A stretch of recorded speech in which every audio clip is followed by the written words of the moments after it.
So this next technique I got off of Flograppling. It shows a round of Gordon Ryan doing preparation for Nogi Worlds with Dustin Akbari.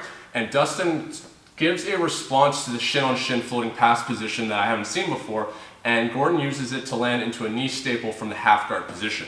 So what Dustin works to do here is, as Gordon has the shin-on-shin control, me having this control against Kevin, is Kevin extends the leg straight out to free that control and then brings his leg over top here. It can either end up over top like this to start establishing back to something like a closed guard, but he doesn't have the right frames here. It looks like, at least in one of the times that Dustin had done this, that Dustin's trying to kick the leg out, circle the knee outwards, and then bring a foot to the hip. If Kevin's able to circle the leg out like this, denying that lever control, and reestablish a frame, now he's strong. If I try and float here, Kevin can now leg press me. He's put himself back into a strong alignment. So it's a pretty cool response. Gordon was able to easily shut it down though, because we don't actually have to move here. Kevin has to kick his leg out far, extending it, and then he has to complete an arc, circling it back around from the outside.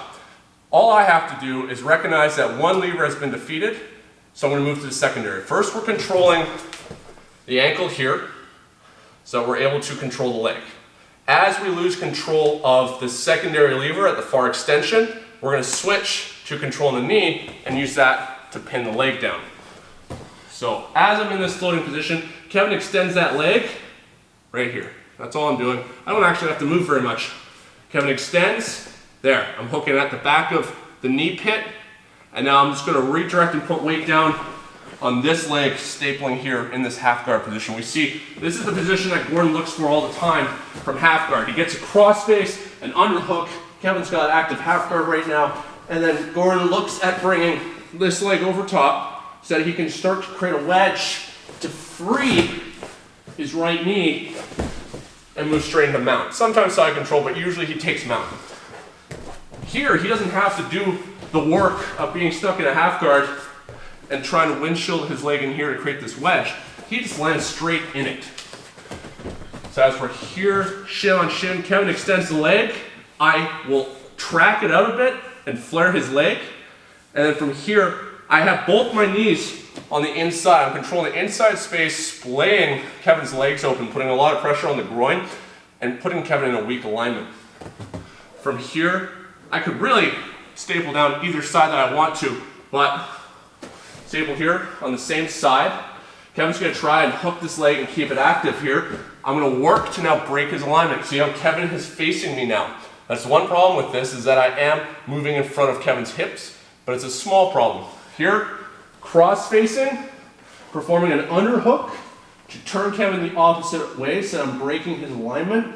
And then this leg, I start to bring it up and over. I can also bring it out the back here, and I look to windshield wiper my legs so I'm able to check the hip and solidify that pass. So rather than just taking this leg staple off and trying to jump my leg over and potentially getting stuck, I need to free it completely. And then before I've replaced this leg, I can bring the leg over like this. I might trap my foot a bit. I can also bring it more to the inside. I can move my feet together like a prayer, kind of connecting them, and then move them as one. Just so that I'm making sure I have control the whole time and not leaving possible space to be caught in a half guard. So from front, here, shin on shin, Kevin extends the leg. I drop, see how where my bicep lands? I immediately go into the crossface.